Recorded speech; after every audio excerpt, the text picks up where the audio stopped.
संतप्त मानस शांत हाँ, जिनके गुणों के गान में बेवर्धमान महान जिन विचरे हमारे धन। 49वीं गाथा की चर्चा चल रही है, जिसमें अपन ने अरस, अरूप, अगंध, स्पर्श और अशब्द इन 5 बोलों का अर्थ समझा और एक एक का अर्थ 6 प्रकार से किया। इस तरह 30 बोल हो गए, इनकी चर्चा की है। अब इसके बाद में अनिर्दिष्ट संस्थान, अव्यक्त, अलिंग ग्रहण, चेतना गुण से समृद्ध, इन विशेषणों की चर्चा भी मैं समझता हूँ कि ये 14 तारीख तक जो अपन ने कार्यक्रम रखा है इसमें हो जाएगी। और हम समय सार को शुरू से अंत तक चला रहे हैं, तो फिर अब अगला शिविर आएगा, उसमें 50 गाथा उसके आगे की चीज़ चलेगी। तो ये जो प्रकरण आगे चलेगा 49वीं गाथा का, उसको या तो आप घर बैठे सुन सकते हैं इंटरनेट पे, या फिर कैसेट के माध्यम से ही सुनना पड़ेगा।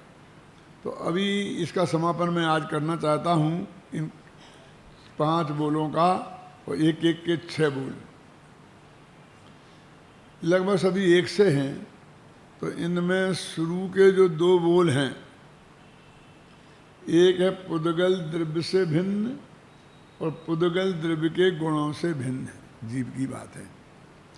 तो इसमें स्पष्ट रूप से जो पर पुद्गल है, पुद्गल द्रव्य है, उससे भिन्नता की सिद्धि की है, उससे भेद विज्ञान कराया गया है। और ये इसका सर्वाधिक महत्व है। यही कारण है कि जो ये कहा जाता है कि देह जुदा आत्म जुदा यही तत्व को सार, और बाकी जो कछु और है या ही को विस्तार। ये मत समझ लेना कि किसी हिंदी कवि का दोहा है। ये मूल में आचार्य का छंद है और उसका बिल्कुल पद्यानुवाद है। जो मैंने अपने किताबों में लिखा है, तो मूल कहाँ का है, क्या है, उसको भी कोट किया है। इस वक्त मेरे को ध्यान में नहीं आ रहा है। स्टोप में ऐसा छंद है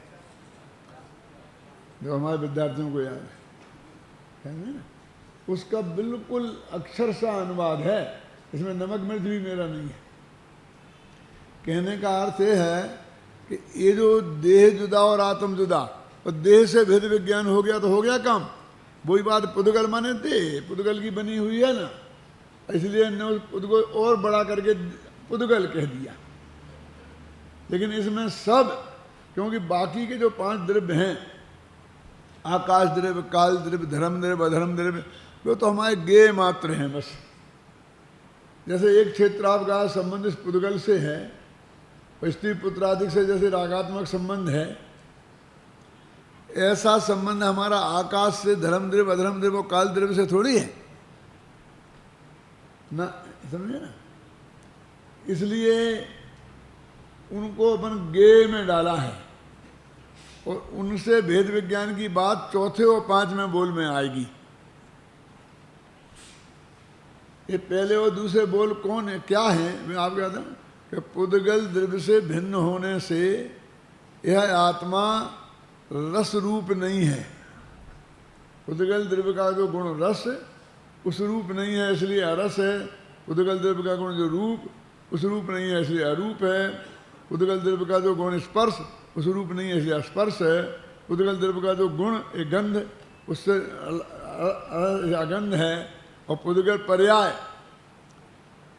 जो शब्द, उस रूप नहीं है, इसलिए अशब्द है। ये पुद्गल पुद्गल की बात आई।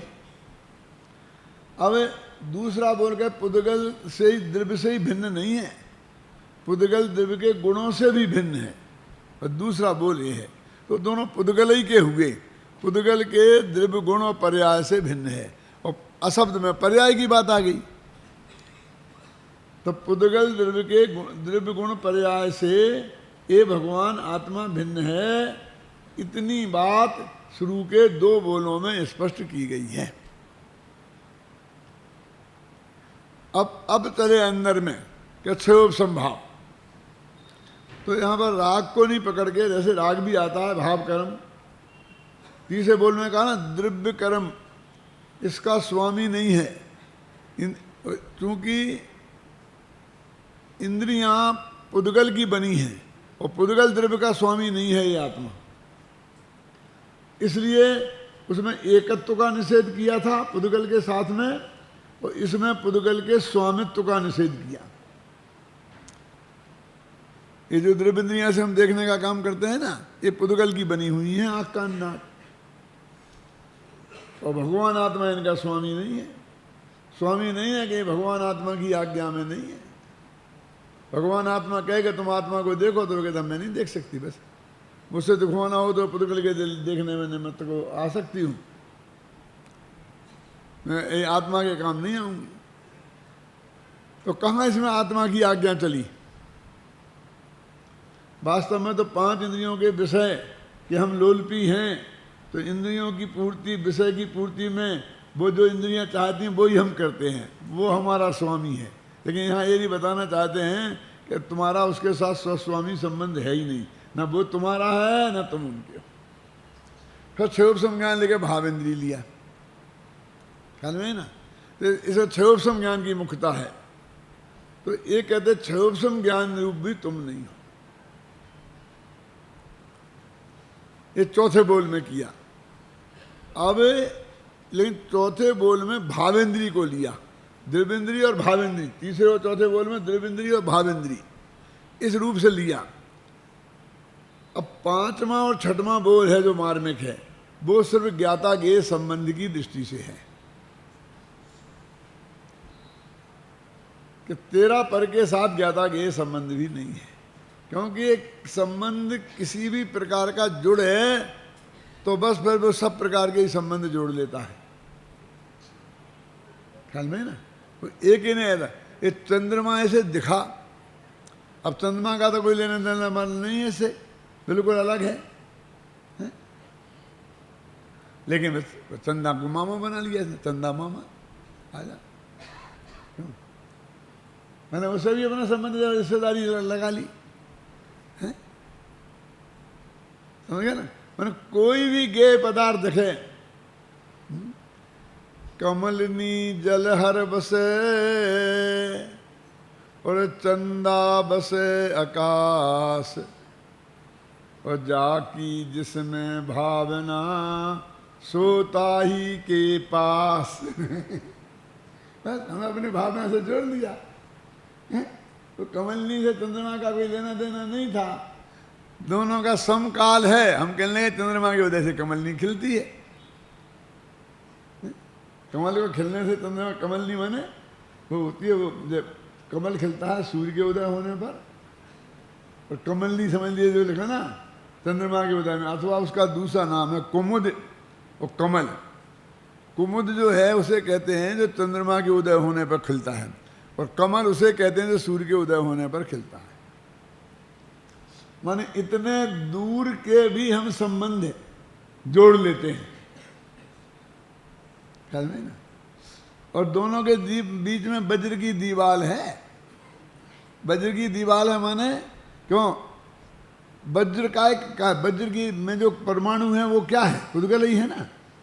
तो बोलो ये आकाश का जो बीच में प्रदेश है वो पुद्गल के परमाणु से ठसाठस भरा है क्या नहीं? तो कितनी बड़ी दीवाल हो गई, सोच लो कितनी मोटी है वो दीवाल। यहां से लेके चंद्रमा तक की इतनी मोटी दीवाल है जो किसी से तोड़ी नहीं जा सकती, फिर भी हम तो जोड़ लेते हैं। तो इसलिए कहते हैं गेय गायक संबंध। तो इसमें गजब की बात यह है कि और मैं तो सब तरह के संबंधों से अस्वीकृति की, देह तेरी है ही नहीं, किसी में नहीं, ऐसा नहीं वैसा नहीं, सब। इसमें कहते हैं कि पहला बोल पांचवा पहला माने पांचवा बोल कहता है कि अकेले तुम्हीं को थोड़ी जानते हैं, अकेले रस को ही थोड़ी जानता है आत्मा, वो तो सबको जानता है। उल्टा सबको जानना स्थापित किया क्या? और इस तरह के आधार पर ये गेय गायक संबंध भी नहीं है, सबको जानते, तेरे से थोड़ी है, गेय गायक संबंध स्वीकार करके कुछ संबंध नहीं है कि साहब आपने उसको ऐसा ऐसा सहयोग किया, कि हम तो सबको तैयार हैं। कोई ऐसा आदमी आपके पास हो तो बोलना, बताना, उसको भी करेंगे हम। क्यों कहते कि नहीं कह देते? हमारे लिए सब खुला है, हमारे यहाँ हिंदी मुसलमान का भी भेद नहीं है। क्यों? हमारे यहाँ दिगंबर श्वेतांबर का भी भेद नहीं है। हमारे यहाँ विद्यार्थी भर्ती कोई भी आम भर्ती करेंगे, क्यों है क्या नहीं है? हम यही कहते हैं ना कि हम उनको कर लिया, उनको कर लिया, उनको कर लिया। तो जिन जिनको कर लिया उनका हमने पक्ष किया है, ये हमने पक्ष नहीं किया है, ये बताने के लिए हम तो ये कहते हैं हमारे पास तो जो योग्य विद्यार्थी आया हमने उन सबको भर्ती किया है। भाई इससे भर्ती उनको किया, तुम्हारा लड़का भर्ती नहीं हुआ, वो अयोग्य था तो नहीं हुआ, योग्य था तो हुआ, हमने किसी योग्य को छोड़ा नहीं। तो इस तरह से हम निष्पक्ष भाव सिद्ध करते हैं ना। तो वो कहते हैं कि वो सबको जानता है, अगले तुम्हें को नहीं जानता है, रसई को नहीं जानता है। रस को जानने से उसे हम सरस नहीं कह सकते, क्योंकि सबको जानता है तो सरस क्यों कहेंगे? सरस कहेंगे, स्वरूप कहेंगे, सगंध कहेंगे, फिर तो बहुत झगड़े खड़े हो जाएंगे। क्यों? देखो कैसी विचित्र स्थिति है कि अपने बाल बच्चों पे खर्चा करें, उन्हें पढ़ाई लिखाई में खर्चा करें, तो आज तक किसी ने ये नहीं कहा होगा कि तूने परोपकार किया हो तुझे पुण्य बनेगा। और न वो जानता है, इतना गोमट सार तो वो भी जानता है कि ये तो मेरे बच्चों को कर रहा हूँ, इसमें काय का धर्म? क्यों मानता क्या नहीं मानता है? लेकिन वो बच्चा यदि हमारा बहन का हो, हमारे साले का हो, तो उसमें थोड़ा धर्म जुड़ जाता है। फिर गौरव के साथ हम कहने लगते हैं कि देखो मैंने अपने भांजे को भी पढ़ाया, मैंने साले के लड़के को भी पढ़ाया, सब रिश्तेदारों को योग्य बना दिया, ये कर दिया, अपने बेटे को योग्य बना दिया कि कोई डींग नहीं हाँकता है, और उसमें थोड़ा धर्म किया मैंने। और फिर वो यदि क्यों पूरी अपनी जैन समाज के बच्चे को करे तो फिर थोड़ा और महान हो जाता है। फिर उसके गीत, हम आत्मा के गीत गाना छोड़कर उनके गीत गाने लगते हैं। साहब गाने लगते कि नहीं गाते? कितना महान है, कितना महान है। और फिर वो बड़े गौरव के साथ कहता है हमने कोई दिगंबर श्वेतांबर का भेद नहीं किया, सबको किया, तो वो और महान हो जाता है। और फिर हिंदू मुसलमान का भेद नहीं करे तो वो और महान हो जाता है। ये क्या है? अरे भाई, ये तीर्थंकर प्रकृति कैसे बनती है मालूम आपको? 16 कारण भावनाओं से बनती है। और 16 कारण भावनाओं पे मैं कभी प्रवचन करूंगा। जिस साल में यहाँ आया था उस साल मैंने किए थे 1 महीने तक लगातार। अब उस जमाने में ऐसी व्यवस्था नहीं थी कि वो कैसेट इस वक्त उपलब्ध होते, लेकिन मेरे दिमाग में 16 कारण भावना पे किए थे पूरे व्याख्यान। तो उसमें सिर्फ 2 ही भावना ऐसी हैं कि तीर्थंकर प्रकृति के बंधने के लिए अनिवार्य है, बाकी 14 की छुट्टी भी रह सकती है। कौन कौन सी 2? एक तो दर्शन विशुद्धि और एक वात्सल्य। ख्याल नहीं ना? 2 भावनाएं ऐसी हैं। और उस 16 कारण पूजन की जयमाला में ये सब बात लिखी है। जैसे एक उदाहरण के लिए मैं बताऊं आपको कि शील सदा दृढ़ जो नर पाले सो औरन की आपदा टाले। क्या अर्थ है इसका? तुम्हारा कुछ नहीं होने वाला है उससे, तुम्हारा भला नहीं होने वाला है। लिखा साफ, औरन की आपदा टाले। मैं नहीं बोल रहा हूं, पूजा में लिखा कि नहीं लिखा? शील सदा दृढ़ जो नर पाले सो औरन की आपदा टाले। आपने अपने ब्रह्मचर्य व्रत का पालन किया तो सारी माताएं बहनों की आपत्ति टल गई आपकी तरफ से। क्या सुरक्षित हो गई कि नहीं हो गई? तुमने अचौर्याण व्रत का पालन किया तो सबकी तिजोरी सुरक्षित हो गई। पर उनकी टली का नहीं। तुमने अहिंसा व्रत का पालन किया तो सबका जीवन सुरक्षित हो गया। तुमने सत्यान व्रत का पालन किया तो सब लोग धोखा खाने से बच गए। तो झूठ बोल बोल के तुम धोखा देते हो ना, बच गए कि नहीं बच गए? और तुमने परिग्रह सीमित रखा तो थोड़ा दूसरों को भी मिल गया, उनकी भी 2 रोटियों की व्यवस्था हो गई, समझ गए ना? तो और उनकी आपदा टाले है कि नहीं है? कहाँ लिखा कैसे तीर्थंकर प्रकृति बंधेगी? क्यों नहीं साहब? ये तो है ना ज्ञानाभ्यास। वो तो उससे तो कि ज्ञानाभ्यास करे मन माही ताके मोह महातम नाही। उसके तो मोह रूपी अंधकार खत्म होगा, तीर्थंकर प्रकृति बनेगी। ये कहाँ लिखा बताओ?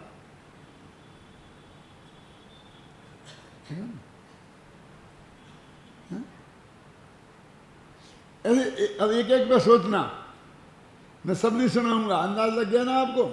और वहां लिखा है बत्सल अंग सदा जो ध्यावे सो तीर्थंकर। और क्या होता है ऐसा कि जब किसी जीव को, सम्यक दृष्टि धर्मात्मा जीव को, ज्ञानी धर्मात्मा जीव को ऐसा भाव आता है कि जो भाव, जो तत्व मुझे प्राप्त हुआ है वो मैं सारे जगत तक कैसे पहुंचा दूं। एक भी आदमी ऐसा नहीं रहे जो उस तत्व ज्ञान से वंचित रह जाए। ऐसा वात्सल्य भाव, ऐसा नहीं सबको रोटी दाल की व्यवस्था कर दूं, कोई रोटी कपड़ा और मकान से कमी न रह जाए, ऐसे वात्सल्य से नहीं। क्या सकीर्तन जी? तो तीर्थंकर प्रकृति का बंद हो जाता है। क्यों? वो एक के हित की कामना नहीं करता है। और उसको ये दिक्कत महसूस होती है। क्या दिक्कत महसूस होती है? कि मैं क्या करूं, अब मैं तो एक ही भाषा जानता हूं, गुजराती में बोल नहीं सकता, फिर गुजरातियों को कैसे समझाऊं? मराठी में बोल नहीं सकता, मराठी वालों को कैसे समझाऊं? कन्नड़ जानता नहीं हूं, कन्नड़ वालों को कैसे समझाऊं? उसकी प्रॉब्लम अंदर में, उसके अंदर में ये रहता है। तो कहते तुम चिंता मत करो, ये तीर्थंकर प्रकृति जो तुम्हें बंधी है, इसके उदय में तुम्हें ऐसा संयोग प्राप्त होगा कि तुम एक भाषा में, एकाक्षरी भाषा में, अनक्षरी भाषा में बोलोगे, सिर्फ ओ ऐसा बोलोगे और सब लोग अपनी अपनी भाषा में समझ लेंगे। भाषा की समस्या सॉल्व। 18 महाभाषाएं और 700 लघु भाषाएं। बोलो क्यों हुआ? उसको ये भाव था ना कि मैं सबको कैसे समझा दूं। गाय भैंस कुत्ता बिल्ली को भी मैं कैसे समझा दूं? अकेले आदमियों को ही नहीं, अकेले जैनियों को तो है ही नहीं। तो उनके समोसरा में कुत्ते बिल्ली को भी बैठने की व्यवस्था थी, वे भी पहुंच गए, देव भी पहुंच गए। सबके कल्याण की भावना थी ना। तो वो राग जब अपने बाल बच्चों तक सीमित होता है तो पाप भाव कहलाता है, और जब उसकी सीमा तोड़ के बाहर निकलता है तो वो पुण्य कहलाने लगता है। और ज्यों ज्यों सीमा उसकी बढ़ती जाती है त्यों त्यों वो पुण्य, महापुण्य कहलाने लगता है। लेकिन वो आत्म तत्व की मुख्यता होना चाहिए उसमें। ऐसा नहीं सारे जगत को मैं रुपये पैसे की व्यवस्था कर दूं, रोटी दाल की व्यवस्था कर दूं, वो नहीं। क्यों? इसलिए कि आपने रोटी दाल की व्यवस्था कर दी सुबह के सबके खाने की, मेरी तरफ से स्वामी वात्सल्य सुबह का सबके खाने के लिए। शाम का क्या होगा? शाम की कर दी तो सुबह का क्या होगा? क्यों? और एक के जिंदगी भर की कर दी तो दूसरे का क्या होगा? तीसरे का क्या होगा? सबकी और अनंत काल तक भोजन की व्यवस्था कोई कर सकता है? नहीं कर सकता ना। तो ये कहाँ रहा भाई? धर्म नहीं है, वो बात नहीं रही। समझ गया? लेकिन सारे जगत को एक साथ तत्व ज्ञान की प्राप्ति हो, ऐसी भावना किसी की हो सकती है। और वो निष्पक्ष भाव से कोई भी आओ सुनो। आता भक्तांबर का एक काव्य आता है दिव्य ध्वनि वाला, बोलो किसी को याद हो तो। दिव्य ध्वनि तत्परबा है ना, क्या है? बोलो बोलो पूरा छंद।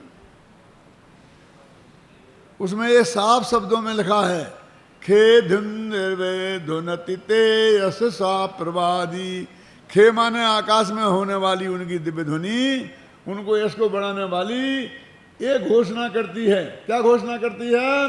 कि हे जगत के जीवो, ये सारा मेरा दरबार खुला है, जिसको आना हो आओ, बिना किसी भेदभाव के, बिना कोई टिकट के, बिना कोई व्यवस्था के मेरी बात सुन लो। मानो ये दिव्य ध्वनि ये आएगा। वो जो है ना, वो नगाड़े बजते हैं ना, क्या बोलते हैं उसको, वत्स्य को, दुंदुभी।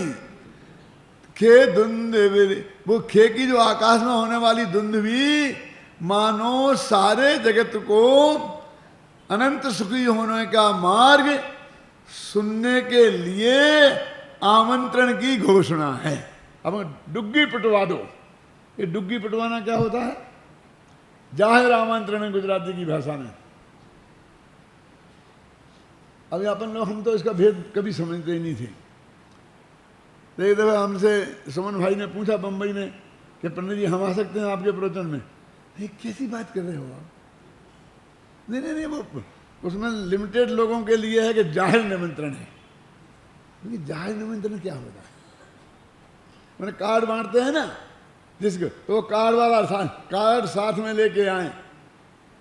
अकेले भोजन के लिए नहीं दादा, आजकल बम्बई में प्रवचन के लिए भी होता है, क्योंकि हॉल एसी बुक करते हैं, सीटें लिमिटेड होती हैं, और यदि असीमित लोग आ गए तो क्या होगा? क्यों?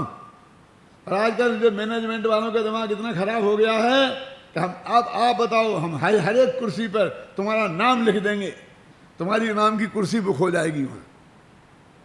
यहाँ तो हमें कमरा बुक हो जाए तो भाई बड़ी कहने की नियमत है, वहाँ तो कुर्सी बुक हो जाती है। हमको देख देख के गए थे ना वहाँ पर अभी मंगलातन में, तो हमारी कुर्सी कहाँ है, वहाँ लिखा नाम, कुर्सी खोजनी पड़ती है। ख्याल में है ना? बोल, तो मेरे कहने का अर्थ है वो ऐसी व्यवस्था नहीं है। आओ, उससे तीर्थंकर प्रकृति बन जाती है, तो बनती है, छूटती नहीं। क्या ना, समझ नहीं ना? और उसमें अरबों वर्ष संसार में रहने की गारंटी हो जाती है। क्या कह रहे आप? तीर्थंकर प्रकृति बंदी इधर, तो गारंटी स्वर्ग में से स्वर्ग में जाएगा। जाएगा कि नहीं जाएगा? अब वो 16 में तक जाएगा, सर्वार सिद्धि जाएगा, 33 सागर तक हो जाएगा। पहले दूसरे में भी गया तो 2 सागर तो फंस जाएगा ना। अरे पल्लवी होगी, क्योंकि वो नीचे भाषी बनता ज्योतिष तो होता नहीं समय दृष्टि, जैसे तीर्थंकर प्रकृति बनती है। आपने सुना था छाया समय दृष्टि 2-4 भम में मोक्ष चला जाता है। कैसे, क्या तर्क है, क्या आगम है? सीधा सच्चा तर्क है। क्या सम्मत दर्शन हो गया तो तुरंत ज्योति और नरक गति तो बंधेगी नहीं, और मनुष्य होगा तो देवगति बंधेगी, और देव होगा तो मनुष्य गति बंधेगी। अब वो छाया सम्मत दर्शन हो गया तो मनुष्य था तो देव में चला गया, देव आगे फिर मनुष्य हो गया, फिर देव हो गया, फिर मनुष्य हो गया, और 2000 सागर को निकलते हैं। मनुष्य हो तो लिमिटेड है। क्यों? तो उससे ज्यादा वो रह ही नहीं सकता। अपन कहते इतने भवों में समझ गए ना, कोई 15 भव में, तो 8 भव मनुष्यों के हैं, तो 8 निकालेगा मनुष्यों के, 7 निकालेगा देवगति में, स्वर्ग में, तो 15 भव होगा ना। इससे ज्यादा हो ही नहीं सकते हैं। क्या बबलू, समझ में आया कि नहीं? क्या है, क्या आगम प्रमाण चाहिए? ऐसे इनडायरेक्ट आगम प्रमाण बहुत होते हैं। ऐसे एक दफे मेरे से कहा था एक आदमी ने देवलाली में, वो अपना रमेश मंगल है ना, रमेश मंगल मतलब कमल, रमेश कमल के साहब, श्रीमद को 800 भव का जात स्मरण था। कितने का? मैं क्या, तू अरबों वर्ष का कहे तो चल सकता है, 800 भव नहीं चल सकते। कि क्यों? कि एक नियम है जात स्मरण का कि एक अशनि का भव हो गया तो फिर नहीं हो सकता। फिर शनि के भव रहने चाहिए जतीश भाई। वो बीच के जो भव है ना, वो सब शनि के रहना चाहिए, अशनि का नहीं होना चाहिए। तो 800 भव सैनी के कैसे होंगे बता तू? क्योंकि मनुष्य में तो इतने ही होते हैं, विज्ञानी समय दृष्टि, तो नरक देव होने से जाएंगे ही नहीं। और देव में अरबों वर्ष तो हो सकते एक ही भव में, क्या महिपाल, देवगति में, लेकिन भव 800 कैसे होंगे बता मेरे को। यदि संबंध कायम रहा तो वे ऐसे सैनी पंचेंद्री के 800 भव बता मेरे को कैसे होते हैं। वो मैंने प्रवचन में भी कह दी, बस खत्म हो गया। उस दिन से शत्रु हो गया मेरा बेचारा, क्या करें। मेरा और कोई झगड़ा नहीं, कुछ नहीं लेना नहीं देना। भाई ऐसी तो बात कहो ना, गप्पे ऐसी तो लगाओ कि जचे। गप्पे ही लगाना है तो लगाओ, लेकिन ऐसी तो लगाओ कि जो जचे। समझ गया ना? तो वो दिव्यधनी की बात अपनी चल रही थी कि उससे तो वो ये क्या एक संबंध है। कहते हैं सबको सबका कल्याण हो तो उसको अपन ने कितना महान माना। सारी दुनिया को जाने तो उसमें पक्षपात पे आरोप नहीं लग सकता कि सारी दुनिया के साथ पक्षपात नहीं किया, कि पक्ष में किया ना, सारी दुनिया के पक्ष में है? अरे उसको पक्षपात नहीं कहते हैं। एक को करे और दूसरे को नहीं करे उसको पक्षपात कहते हैं। समझ गए ना आप? ना तो वो कहते हैं यही तर्क दिया 5वें बोल में। क्या तर्क दिया भैया 5वें बोल में? मुझे बता आ रहा था, कहता आगे बैठूंगा आगे पंक्ति में। ऐसी थोड़ी आगे में होता है। क्या है? अकेले रस को थोड़ी जानता है, अकेले रूप को थोड़ी जानता है, अकेले गंध को थोड़ी जानता है, अकेले स्पर्श को थोड़ी जानता है, अकेले शब्द को थोड़ी जानता है, तो सब को जानता है। इसलिए अरस है, अरूप है, अगंध है, स्पर्श है और अशब्द है। समझ गया ना? 5वां बोल ये है। और 6वां क्या है? फिर वो भी जानने से संबंधित है। याद है? कहा था मैंने, याद करा दूंगा। हाँ तुझे होगा, ठीक है, तुम तो शास्त्री हो गया ना फाइनल, होगा तुझे होगा। कहते हैं कि सारी दुनिया के जानने रूप परिणमित होता है। बोलो किस भगवान आत्मा, सर्वज्ञ भगवान आत्मा की बात हो, सर्वज्ञ ही हो सकता है। जानने रूप परिणमित होने की शक्ति वाला है। क्योंकि त्रिकाली ध्रुव को लेंगे तो शक्ति वाला ही कहना पड़ेगा, नहीं तो सर्वज्ञ पर्याय आ जाएगी। क्यों? समझ में है ना? लेकिन पररूप जिसको जानता है उस रूप परिणमित नहीं होता। क्यों? जिससे हमने 2 शब्द मीठे बोल लिए उसके हो गए, वो हमारा हो गया। क्यों? मुस्कुरा के बोल लिए तो अपना हो जाता है। एयर होस्टेज हो ना, कितनी मुस्कुरा मुस्कुरा के बोलती हैं अपन से, अपन उसका कोई गलत अर्थ समझने तो लेने के देने पड़ जाएंगे। उन्हें तो इस बात की तनख्वाह मिलती है, उन्हें तो इस बात की ट्रेनिंग दी जाती है। क्या कि जब वहाँ दरवाजे पे खड़े हो जाना और जो आए तो ऐसे बहुत पहचान के हों, बोलो नमस्कार करना, जाते वक्त भी कहना नमस्कार करना, फिर आइए द्वारा पधारना। फिर वो बोलते हैं आपको हमारी यात्रा सुखद रही होगी, हम आपको आमंत्रित करते हैं कि आप द्वारा भी पधारिए और हमें सेवा करने का मौका दीजिए। क्यों? ये सब औपचारिक ही है ना। उतने कहने से कोई कहने के लग जाए कि हमने तुम्हें एयर होस्टेस के साथ हंसते हुए बात करते देखा, बोलो क्या करें? वो मुस्कुरा कर स्वागत करे तो मुस्कुरा कर जवाब देवे कि नहीं देवे? ठीक है। तो उसमें कुछ नहीं है। वो कह रहा है कि सारे जगत को जानता है, तो जानने रूप, सारे जगत को जानने रूप परिणमित होना तो भगवान आत्मा का स्वभाव है। क्यों? सर्वज्ञत्व शक्ति भगवान आत्मा में है ना, इससे सारे जगत का नहीं हो जाता और सारा जगत उसका नहीं हो जाता। ऐसा भगवान आत्मा है। इसलिए वो रस को जानता तो है, रस के जानने रूप तो परिणमित होता है, लेकिन रस रूप परिणमित नहीं होता। रूप के जानने रूप तो परिणमित होता है, लेकिन रूप परिणमित नहीं होता। गंध के जानने रूप तो परिणमित होता है, लेकिन गंध रूप परिणमित नहीं होता। स्पर्श के जानने रूप तो परिणमित होता है, पर स्पर्श रूप परिणमित नहीं होता। शब्द के जानने रूप तो परिणमित होता है, और लेकिन शब्द को रूप परिणमित नहीं होता। इसलिए वो आत्मा अरस है, अरूप है, अगंध है, स्पर्श है। कि सब याद हो गए आपको? अरे तुम्हें हो जाना चाहिए, इसमें क्या दम है? तो 5 बोल हैं, एक एक में 6 लगने हैं, बिल्कुल एक से लगने हैं, जिसमें अपन 6 दिन 8 दिन 10 दिन खा लिए, अब फिर भी याद नहीं हो तो हम क्या करें? क्यों? होना चाहिए कि नहीं होना चाहिए? बिल्कुल घुट जाना चाहिए, सपने में भी विकल्पात और नक्की हो जाना चाहिए। अब इसके बाद में ये 6 बोलों की समाप्ति, 5 बोल के 6 30 बोल समाप्त हुए। अब आगे कहते भगवान आत्मा अनिर्दिष्ट संस्थान है। ये अनिर्दिष्ट संस्थान क्या होता है? देखो, निर्दिष्ट माने होता है कहना, अपन का निर्देश दिया, तो निर्दिष्ट माने कहा हुआ, कहना, और अनिर्दिष्ट माने कहना संभव नहीं है। तो अनिर्दिष्ट माने जिसका कहना संभव नहीं हो उसे बोलते अनिर्दिष्ट। और ये संस्थान क्या? कि भगवान आत्मा का आकार। संस्थान माने आकार। तो भगवान आत्मा का क्या आकार है ये बताओ हमें। तो कहते भैया कह नहीं सकते क्या आकार है। ये भगवान आत्मा का एक गुण है। कौन सा? ना दादा, कि हम कह, तुम नहीं कह सकते तो भगवान आत्मा का गुण कैसे हो गया? ये तो तुम्हारी कमजोरी हुई। क्यों? ये भगवान आत्मा का गुण कैसे हो गया?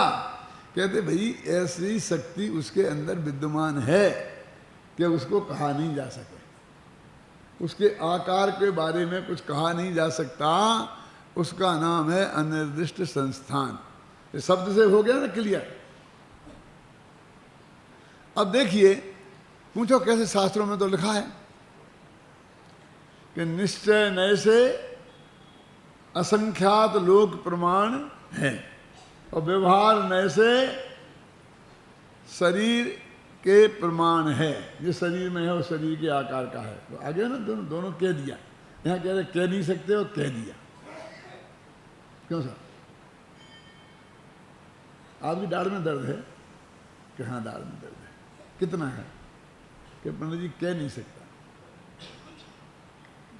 कह तो दिया ना। कह नहीं शब्द से कह दिया कि नहीं किया? क्यों? मैं कह नहीं सकता इस शब्द से आपने कहा कि नहीं कहा? तो कहा कि नहीं कहा क्या माने इसे? इसे कहा माने कि नहीं कहा माने? अब कितनी तकलीफ है मैं ही जानता हूं। मैं कुछ कह नहीं सकता। तो ऐसा अकलंग देव ने मजाक उड़ाई है। ये ऐसी बात है, मौन व्रत को हम परान प्रतिपादयन निब, राजवार्तिक में लिखा। क्या है अर्थ है इसका? मेरा आज मौन व्रत है, मैं मौन व्रती हूं, ऐसा दूसरे से कहते हुए के समान। काय का उदाहरण है? स्ववचन बाधित। होता है दोष होते हैं ना, इसमें हेतु के दोष, तो स्ववचन बाधित है ना। कि अब कह रहा है कि मैं क्या क्या क्या क्या पर मेरा आज मौन है, और ये कह रहा है, तो मौन रहा क्या? मौन व्रत को हम परान प्रतिपान निर, मैं मौन वृत्ति हूं ऐसा दूसरे से कहता हुआ आदमी का मौन वृत्ति है कि नहीं है? बोलो। ऐसा बता रहा कि इतना दुख हो रहा है मेरे को कि मैं कह नहीं सकता, और कह रहा है कि भैया थोड़ा कहो। कि तुम घबराते क्यों? मैं 1 घंटा के पहले छोड़ने ही वाला नहीं हूं। 1 घंटा तक बताऊंगा कि मैं कैसा दुखी हूं, और अंत में कहूंगा मैं कह नहीं सकता। बोलते हैं 2 शब्द कि अब डॉक्टर साहब 2 शब्द बोलेंगे, और फिर भाषण 8 घंटा बाद कहते हैं 1 शब्द हुआ। और दूसरा शब्द कभी पूरा होता ही नहीं है, चलता रहता है। तो वो अनिर्दिष्ट संस्थान माने कह तो दिया ना कि असंख्य प्रदेशी। अब मैं आपसे पूछता हूं, कह तो दिया निश्चय से, अब तुम्हारी समझ में आ गया ना कैसा होगा असंख्य? आकार क्या हो? आकार का मतलब तुम समझते ही हो ना। ये जो पुस्तकाकार बोलते हैं ना, इसे ये पुस्तकाकार है। तो ऐसी जो पुस्तक का आकार आपकी समझ में आ गया, ऐसा वो भी आ गया होगा ना। असंख्यात प्रदेशी कहा आत्मा का आकार, तो समझ में आ गया होगा कि नहीं? नहीं, कहाँ कह दिया फिर? यही तो बता रहे, वो तो प्रदेश असंख्य हैं उसमें, लेकिन वो किस आकार में है? तो कह रही जिस शरीर में रहेगा उस शरीर में है। संसारी जीवों का तो निबट गया कि मोक्ष वाले कि अंतिम शरीर से कुछ कम। तो आगे शरीर से नाप तो किया, शरीर के आकार का हुआ तो वो तो आकार शरीर का है, उसका कहाँ आत्मा का? वो तो शरीर का आकार हुआ ना, ख्याल में है ना? इसलिए आप तुम शरीर के बिना बोलो तो असंख्यात प्रदेशी, इसलिए कहते उसका संस्थान हम कह नहीं सकते हैं, इसलिए वो अनिर्दिष्ट संस्थान वाला है। और अनिर्दिष्ट संस्थान को 4 बोलों से समझाया है, 4 बातें 4 तरीके से समझाया है। उसकी चर्चा अपन कल करेंगे।